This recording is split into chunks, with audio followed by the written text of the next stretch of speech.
March 1941, London. Lieutenant Robert Hughes kneels beside a German bomb buried 8 meters beneath a primary school. The bomb weighs 1,000 kilograms, contains 600 kilograms of high explosive, and it's ticking. He has 6 hours before the clockwork fuse reaches zero. 6 hours to defuse a bomb design he's never seen before. 6 hours to save 500 civilians evacuated from surrounding homes. One wrong move and 3 city blocks disappear. Most men would call for help, request backup, delay until experts arrive. Hughes knows there isn't time. The bomb won't wait. So he opens his toolkit, listens to the ticking through his stethoscope, and begins the most dangerous 6 hours of his life. Because in bomb disposal, you don't get second chances. You get it right the first time, or you don't get anything at all. Robert Hughes had never intended to become a bomb disposal officer. He'd studied engineering at Oxford, class of 1932, specialized in structural mechanics, had taken a position with a construction firm in London, designing bridges, buildings, infrastructure, things that lasted, things that helped people. When war came in 1939, he'd enlisted in the Royal Engineers. His skills were needed, but he'd expected to build fortifications, repair roads, military construction work. Instead, they'd made him a bomb disposal officer. The training had been brief, too brief. 3 weeks of instruction on German ordnance, how bombs worked, how fuses operated, how to defuse them, mostly theory, some practical work on training devices, but nothing that fully prepared you for kneeling beside a live bomb that could detonate any second. Hughes's first real bomb had been in October 1940, a small one, 50 kilograms incendiary, half buried in a garden. The homeowner had called it in. ARP wardens had evacuated the street. Hughes had arrived with his assistant, Sergeant Porter, and their small toolkit. The bomb had been easy, standard design, straightforward fuse. Hughes had unscrewed the fuse mechanism, extracted it carefully, and rendered the bomb safe. 30 minutes, no complications. "That it?" Porter had asked. The sergeant was 38, former coal miner from Wales. Strong, practical, calm. "That's it," Hughes had replied. "Not all of them are this simple." Good thing, otherwise they wouldn't need officers. Over the following months, Hughes and Porter had dealt with dozens of bombs. German bombers dropped thousands during the Blitz. Most detonated on impact, but some didn't. Manufacturing defects, soft ground that cushioned the impact, time delay fuses that malfunctioned. Those unexploded bombs, UXBs in military terminology, were Hughes's responsibility. Find them, dig them out, defuse them, dispose of them safely. Each one was a puzzle. Each one could kill you. Hughes had learned to read bombs, to listen to them, to understand their mechanisms through touch and sound. He carried a stethoscope, pressed it against bomb casings, listened to clockwork fuses ticking, calculated how much time remained, made decisions based on incomplete information and educated guesses. He'd lost colleagues, 3 in his section alone. Lieutenant Morrison, killed when a bomb detonated while he was working on it. Sergeant Davies, buried alive when a bomb crater collapsed. Lieutenant Ashworth, killed by a booby trap anti-handling device the Germans had started using. Each death taught a lesson. Each funeral was a reminder of the mathematics. Bomb disposal officers had an average life expectancy of 10 weeks. Hughes had been doing this for 5 months. He was beating the odds, but odds were just statistics. Eventually, statistics caught up with everyone. On March 12, 1941, Hughes received a call that would test everything he'd learned.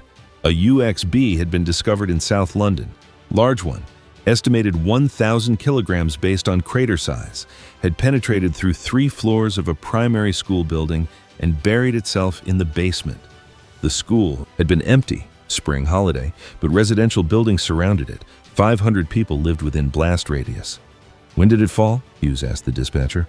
"Last night's raid, around 0200 hours, discovered this morning by ARP wardens checking damage. Any idea on fuse type?" "Unknown. You'll need to assess on site." Hughes gathered his equipment. Porter loaded their truck. They drove through damaged London streets toward the school. The scene was organized chaos.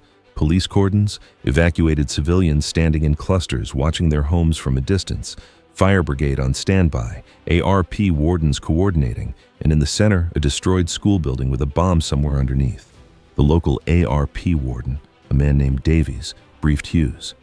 "Crater's about 8 meters deep, Bomb went straight through the building. We can see it at the bottom. Big one. Haven't approached it yet. Waiting for you. Good. Keep everyone back. Minimum 500 meters. Already. Done. Evacuated 3 streets. But people are getting restless. How long will this take? Hughes looked at the damaged building, at the crater, at the complexity of accessing a bomb buried that deep. Hours, maybe all day, depends on what we find. He and Porter approached the crater. Carefully. Watching for unstable ground, for secondary hazards. The building around them groaned. Structural damage could collapse any moment.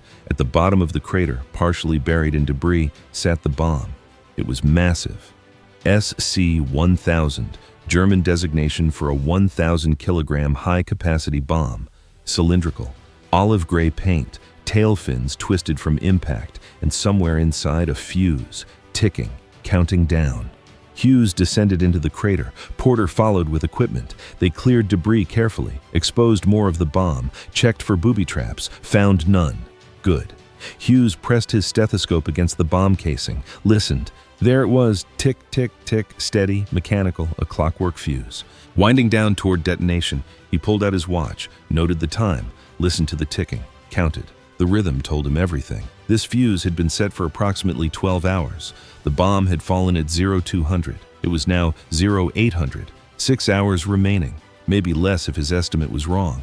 6 hours, he told Porter. We need to work fast. What's the fuse type? Hughes examined the fuse pocket, the access point where the fuse mechanism was installed. His stomach dropped. This wasn't a standard Type 17 fuse. This was something new. Modified design, different access configuration. I don't know this one, Hughes said quietly. New variant. I've never seen it before. Porter's face went pale. New meant unknown. Unknown meant guessing. Guessing meant death. Can you defuse it? I don't know. I'll need to study it. Figure out the mechanism, but we don't have much time. Hughes climbed out of the crater, found a field telephone, called his headquarters, requested technical assistance. Dr. Merriman, the scientific advisor on German ordnance, was available. Describe what you see, Merriman said over the crackling line. Hughes described the fuse pocket, the configuration, the access points. Merriman was silent for a long moment. That's a Type 17C new variant. We've only encountered it twice, once in Birmingham, once in Liverpool. Different internal mechanism from the standard Type 17. How do I defuse it? We're still analyzing the design. The Birmingham bomb detonated during defusal, killed the officer working on it. The Liverpool bomb was rendered safe by flooding the crater, destroyed the clockwork through water damage. I can't flood this crater. The building will collapse, could kill civilians in adjacent buildings. Then you'll need to work it out. I can send you the preliminary diagrams we've developed. But Lieutenant Hughes, this is experimental. We're not certain of the mechanism. You'll be improvising. Hughes felt the weight of it. Improvising with a 1,000-kilogram bomb. 6 hours, 500 people depending on him getting it right. Send the diagrams. I'll do what I can. He returned to the crater. Porter was waiting. What'd they say? They don't know. New design. I'm on my own. So what do we do? Hughes looked at the bomb, at the ticking that continued regardless of his uncertainty, at the massive explosive payload that could obliterate everything within 200 meters.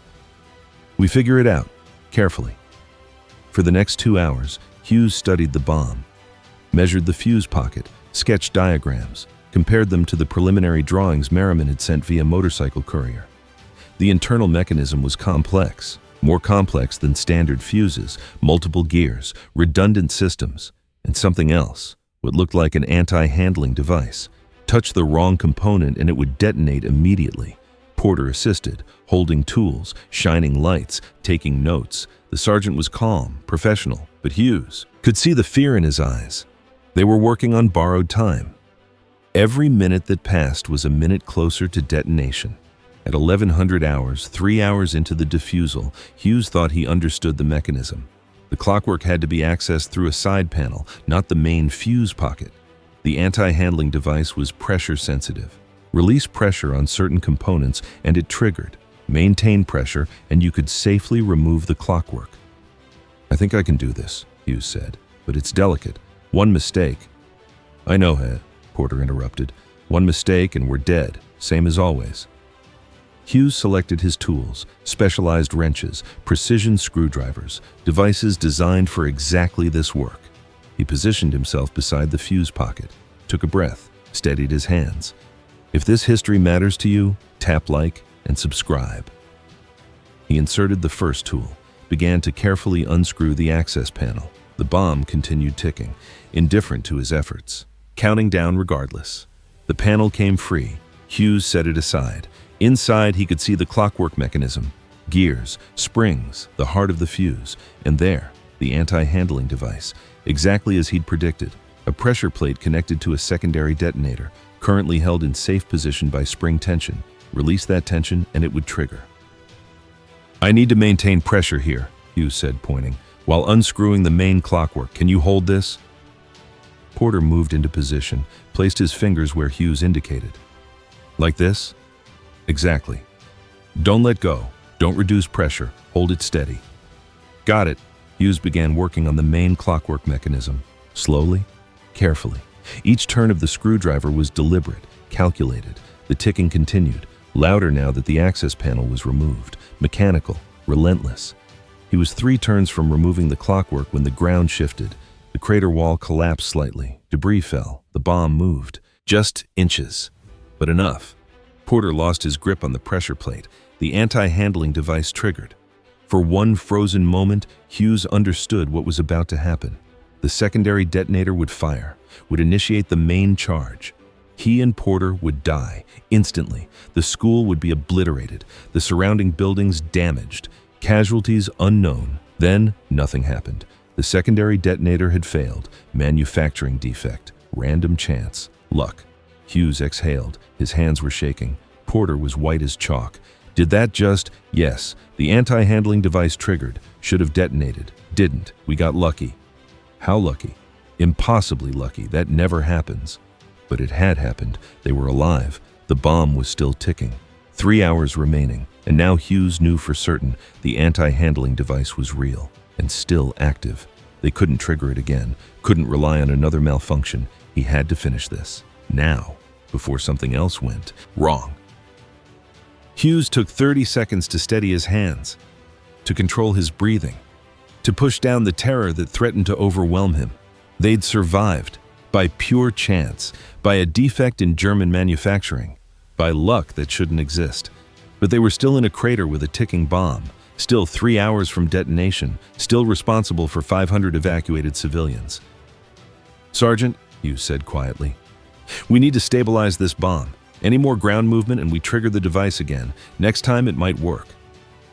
Porter nodded, face still pale but composed. "How do we stabilize it?"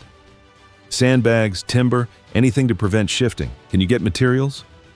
"Yes, sir. Be right back." Porter climbed out of the crater. Hughes remained, alone with the bomb, with the ticking, with the knowledge that the only reason he was alive was random chance. He studied the mechanism again. The clockwork was partially exposed. 3 more turns of the screwdriver and it would be free. Then he could extract it, stop the countdown, render the bomb safe. But the anti-handling device was still armed, still waiting for pressure changes, still ready to kill him. Porter returned 20 minutes later with sandbags and timber supports. They worked together, carefully, building a stable platform around the bomb, preventing any further ground movement. It took an hour of the remaining 3, but when finished, the bomb was secure, wouldn't shift even if the crater walls collapsed completely. "Good work," Hughes said. "What now?" "Now I finish removing the clockwork, same procedure as before, but this time we can't afford mistakes." Hughes repositioned himself. Porter took his place, maintaining pressure on the safety plate. Both men were acutely aware that this had failed once already, that their lives depended on Hughes's hands being steady, on the anti-handling device not triggering again.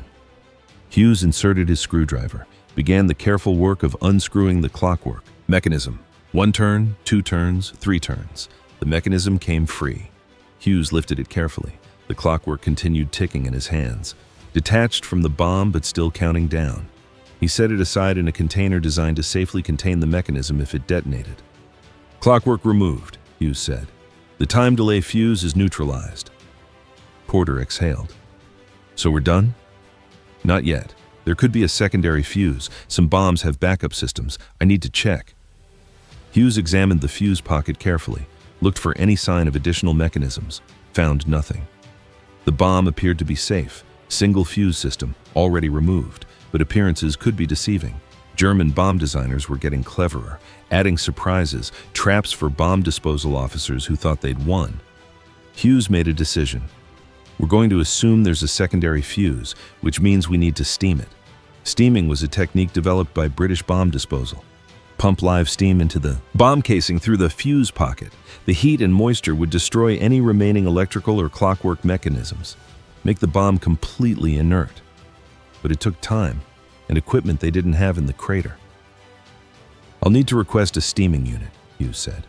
That means bringing equipment into the crater, moving the bomb. Risky, but necessary.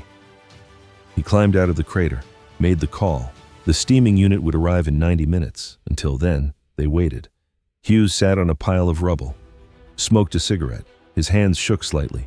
Delayed reaction to the anti-handling device trigger, to the knowledge that he'd been seconds from death and survived only by chance. Porter sat beside him. You did good in there, sir. Cool under pressure. Didn't feel cool. Felt terrified. Me too. But we didn't run. That's what matters.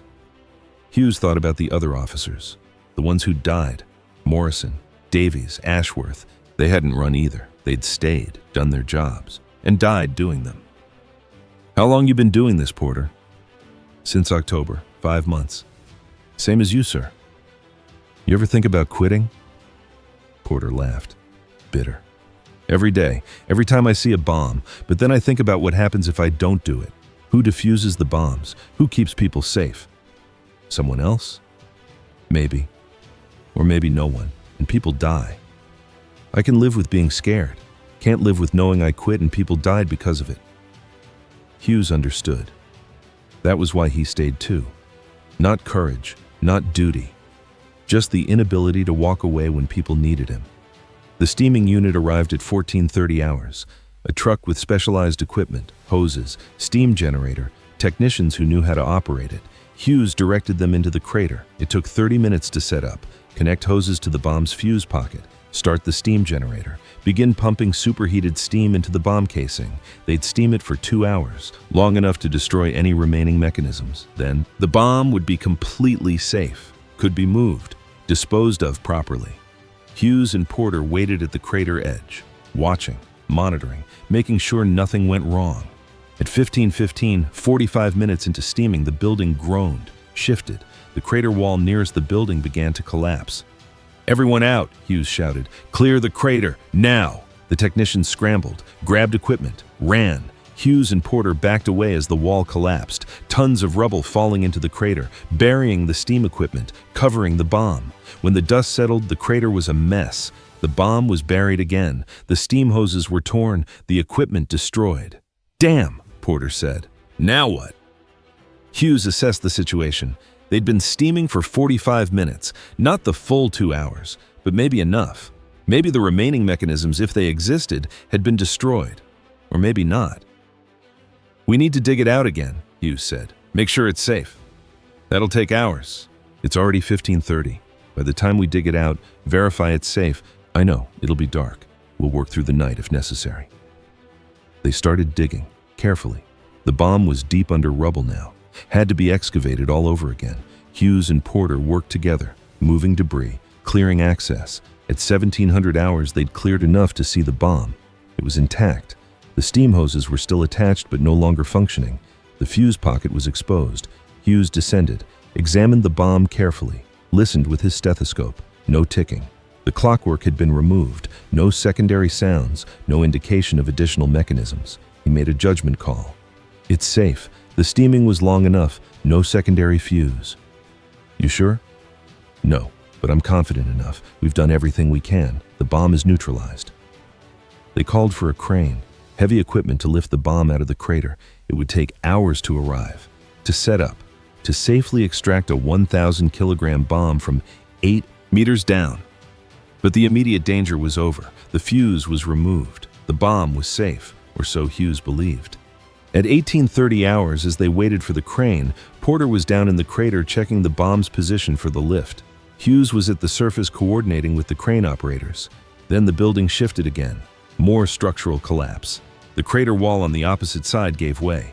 Porter was directly beneath it. "Sam, move!" Hughes shouted. Porter looked up, saw the wall collapsing, tried to run, too slow, too much rubble, too fast. The debris buried him, tons of brick and concrete. One moment he was there, next moment gone. Hughes ran to the crater edge. "Sam, can you hear me?" Silence. Rescue workers arrived, started digging. Hughes helped, desperate, frantic. Porter was down there, buried alive. They had to reach him, They found him 20 minutes later, crushed, dead, killed instantly by the collapse. No suffering, quick, but dead. Hughes knelt beside the body. His assistant, his friend, the man who'd stood beside him in craters for 5 months, who'd maintained pressure on the anti-handling device, who'd survived 100 near misses only to die after the bomb was safe. "Sir," one of the rescue workers. "Sir, we need to continue. The bomb is safe," Hughes said, voice flat, empty. "Extract it, dispose of it. I'm done." "Sir, you need to verify." "I said I'm done. Find another officer." Hughes climbed out of the crater, walked away from the school, from the bomb, from Porter's body, walked until he was out of the cordon, until he was alone. He sat on a curb, put his head in his hands, and for the first time in months, he let himself feel it. The fear, the exhaustion, the grief.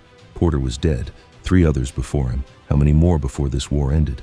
Captain Archer found him an hour later. Hughes's section commander, older man, experienced, had lost dozens of officers. "I heard about Porter. I'm sorry." Hughes didn't respond. "The bomb's been extracted, transported to disposal. It was safe. You were right. Your work saved 500 people. Sam Porter didn't get saved." "No, he didn't. That's the job. Sometimes we lose people. Doesn't make it easier, doesn't make it fair, but it's the job." "I can't do this anymore."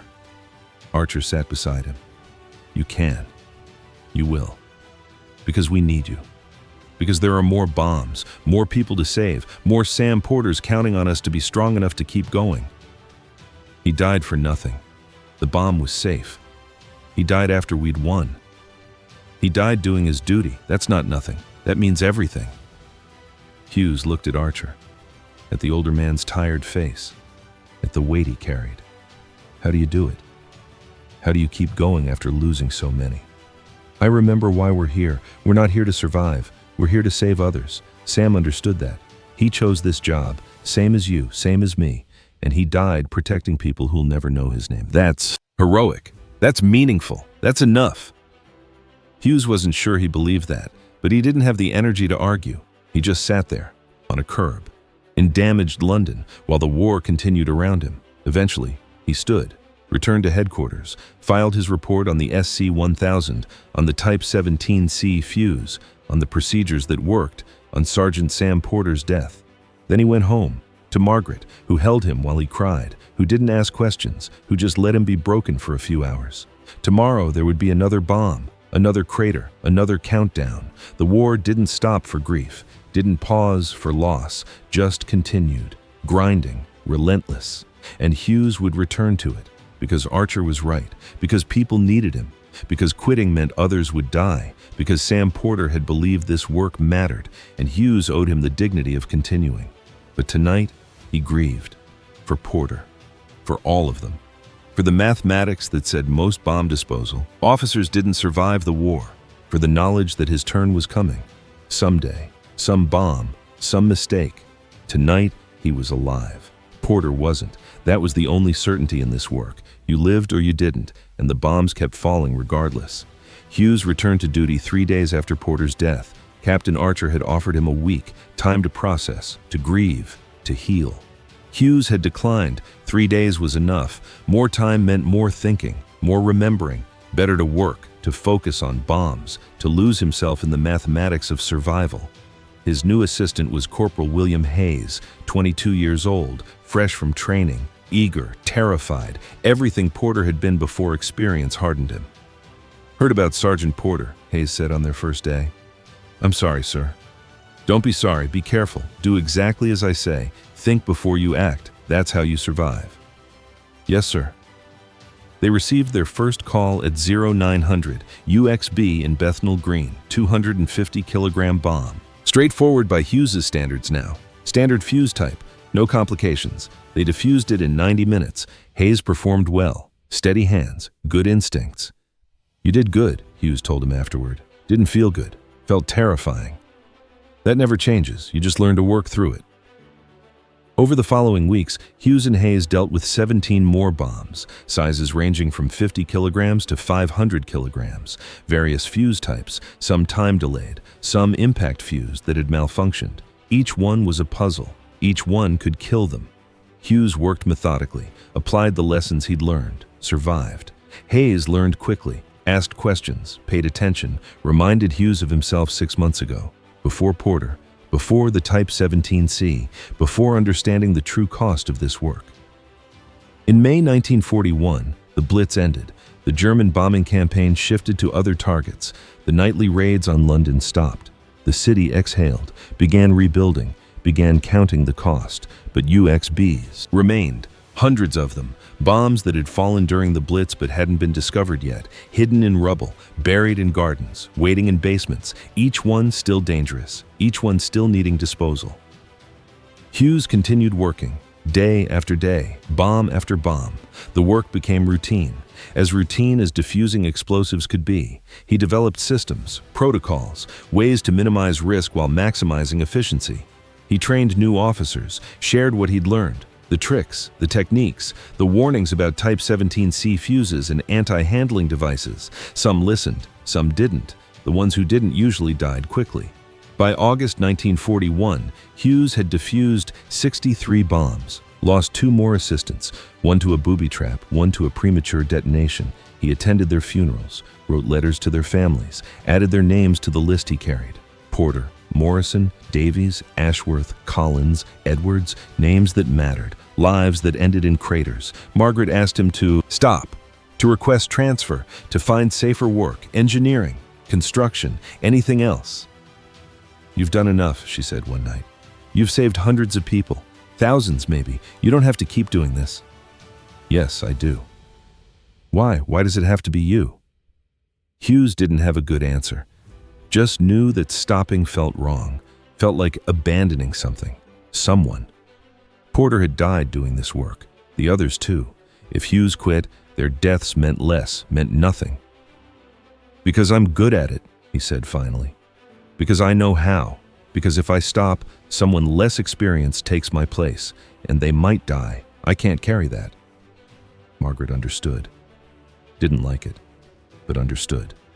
She was a nurse, saw death daily, knew about duty, about continuing when you wanted to stop, about the weight of other people's lives. In December 1941, everything changed again. Japan attacked Pearl Harbor.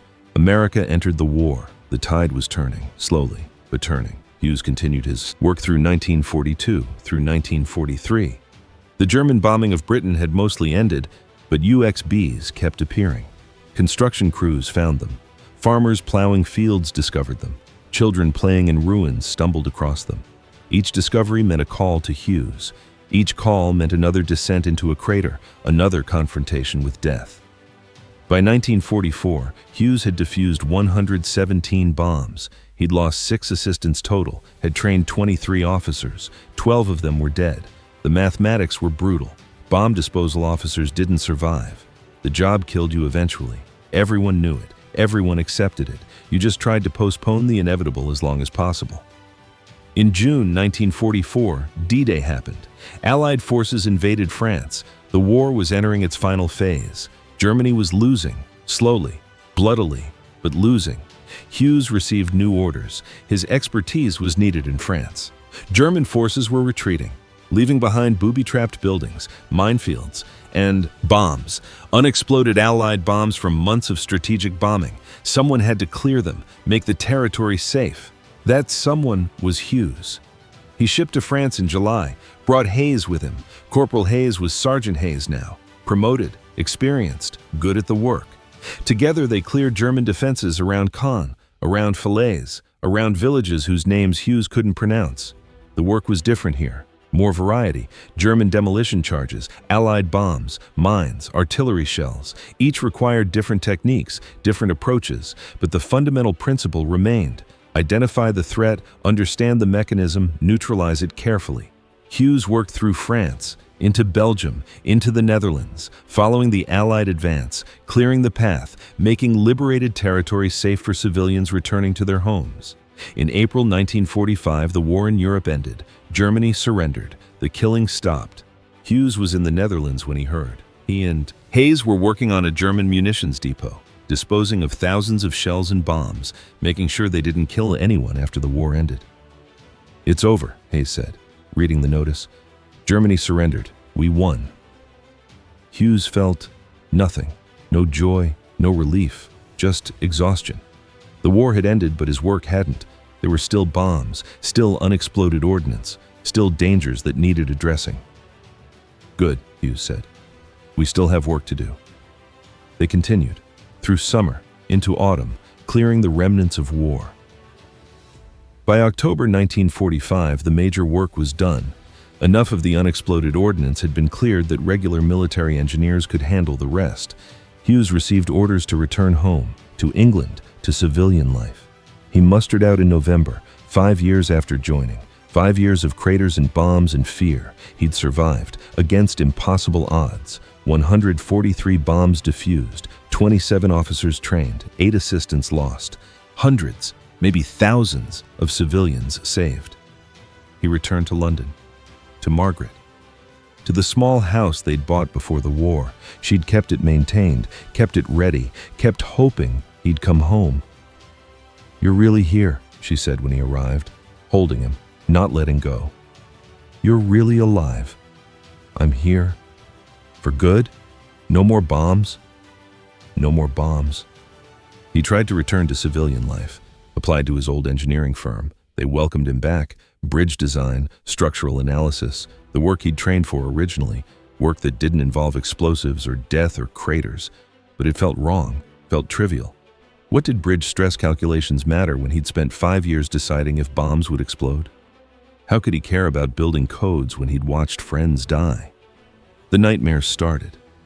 Dreams of ticking, of descending into craters, of Porter buried under rubble, of bombs detonating. He'd wake up gasping. Margaret would hold him, tell him he was safe, tell him the war was over. But it wasn't over, not for him. It lived in his head, in his hands that still shook sometimes, in his ears that still heard ticking that wasn't there. He saw a doctor, was diagnosed with war neurosis, what would later be called PTSD. The doctor prescribed rest, time, understanding that recovery wasn't linear, that some wounds didn't heal quickly. Hughes tried. He worked at the engineering firm, did good work, reliable work. But his heart wasn't in it. His mind kept returning to bombs, to defusal, to the work that had defined him for 5 years. In 1947, he received a letter from the Royal Engineers. They were establishing a permanent bomb disposal school, training the next generation. They wanted experienced officers to teach, to pass on knowledge, to make sure future bomb disposal officers survived longer than 10 weeks. Hughes accepted. Teaching felt right, felt like honoring Porter and the others, like using what he'd learned to save future lives. He taught for 15 years, trained hundreds of officers, shared everything he knew, the techniques, the tricks, the warnings about anti-handling devices and new fuse types, the importance of patience, of methodical thinking, of accepting fear but not letting it paralyze you. Some students were good, some weren't. Hughes tried to weed out the ones who'd get themselves killed, couldn't always succeed. But he tried. Because every officer he trained properly was a life potentially saved. Every lesson learned was Porter's death meaning something. He retired in 1962, 62 years old, exhausted but satisfied. He'd done what he could, trained the next generation, given them the knowledge to survive. Hughes and Margaret lived quietly. No children. They'd tried, but it hadn't happened. Just the two of them. A small house, a garden, peace. The nightmares faded, slowly. Never disappeared entirely, but became manageable. Some nights he'd still dream of ticking, of craters, of Porter's face before the building collapsed. But other nights he slept peacefully. That was progress. In 1973, the Royal Engineers invited him to a ceremony. They were dedicating a memorial to bomb disposal officers killed during World War II. 493 names. Porter's name was there, and the others, All the men Hughes had known, had trained, had lost. Hughes stood before the memorial, read the names, each one a life, a story, a family left behind. 493 men who'd descended into craters knowing they might not climb out, who'd done it anyway, because people needed them, because the bombs wouldn't wait, because duty mattered more than survival. They were brave, someone said beside him. A reporter, covering the ceremony. All of them. Heroes. Hughes thought about that, about heroism, about what it meant. They were scared, every one of them, terrified, but they did the work anyway. That's not heroism, that's duty, that's commitment, that's understanding that your fear matters less than other people's lives. Is there a difference? Yes. Heroes charge forward. We crawled carefully. Heroes seek glory. We sought survival and usually didn't find it. Heroes are remembered, were footnotes. But we saved lives, thousands of lives, tens of thousands. That's enough. That has to be enough. The reporter wrote it down, published it. Hughes's words appeared in newspapers. People read them. Some understood. Most didn't. That was okay. The people who mattered, the other bomb disposal officers, the families of the fallen, they understood. Robert Hughes died in 1989 at age 79. Heart failure. Peaceful. At home with Margaret beside him. His funeral was attended by dozens of former students, men he'd trained, who'd survived because of what he taught them. They stood by his grave and remembered. Not the bombs, not the craters, but the lessons, the patience, the methodical thinking, the refusal to panic, the knowledge that had kept them alive. One student, now a retired major, spoke. Lieutenant Hughes taught us that bomb disposal wasn't about bravery. It was about thinking, about understanding mechanisms, about patience. He saved my life 3 times, once by teaching me to check for anti-handling devices, once by teaching me to recognize Type 17C fuses, once by teaching me it was okay to be afraid as long as I kept working. I'm alive because of him. My children exist because of him. That's his legacy. The legacy of Robert Hughes isn't in textbooks, isn't in war memorials. His name doesn't appear on the bomb disposal memorial because he survived. His legacy is in the people who lived. The 500 civilians evacuated from that school in March 1941, the thousands more saved by the 143 bombs he defused, the hundreds of officers he trained who survived because he taught them properly. His legacy is in the knowledge that duty sometimes means kneeling beside a ticking bomb and refusing to run. That courage isn't the absence of fear, but continuing despite it. That survival sometimes depends on staying still when every instinct screams to flee. Hughes spent 5 years in craters, 5 years listening to ticking, 5 years knowing each bomb might be his last. He survived through skill and luck and stubborn refusal to give up. And when he survived, he made sure others survived too. Through teaching, through training, through passing on the lessons paid for in blood and fear. Sam Porter died in a crater. So did 8 other men Hughes worked with. 493 total. Each death taught a lesson. Each lesson saved future lives. That's the mathematics of bomb disposal. You learn from the dead to keep the living safe. Hughes understood that, lived it, taught it, and when he died, he left behind a generation of bomb disposal officers who were still alive because one man refused to let their training be inadequate. Because one man remembered every person he lost and made sure their deaths meant something. 6 hours, 1 bomb, 1,000 kilograms of high explosive, 500 lives hanging in the balance. Most men would have called for help, delayed, let someone else handle it. Robert Hughes knelt in the crater and did the work, because that's what duty required, because people needed him, because running meant others died. He made the right choice, defused the bomb, saved the people, lost his assistant, carried that weight for 48 years, and in carrying it, he saved countless others. That's the measure of a bomb disposal officer, not the bombs defused, not the awards received, but the lives saved, the knowledge passed on, the quiet continuation of work that terrifies most people but that someone must do. Hughes did that work for 5 years, and then he made sure others could do it better, could survive longer, could come home to their families. That's enough. That's everything. That's what matters when the bombs stop ticking, and only the soul. Memory remains. He was scared, every time, every bomb, every crater. But he descended anyway, did the work, saved the lives. That's not heroism, That's duty. That's commitment. That's understanding that your fear matters less than other people's survival. Robert Hughes understood that, lived it, proved it, 6 hours at a time, one bomb at a time, one life saved at a time, until the ticking stopped, until the war ended, until duty was fulfilled and he could finally rest.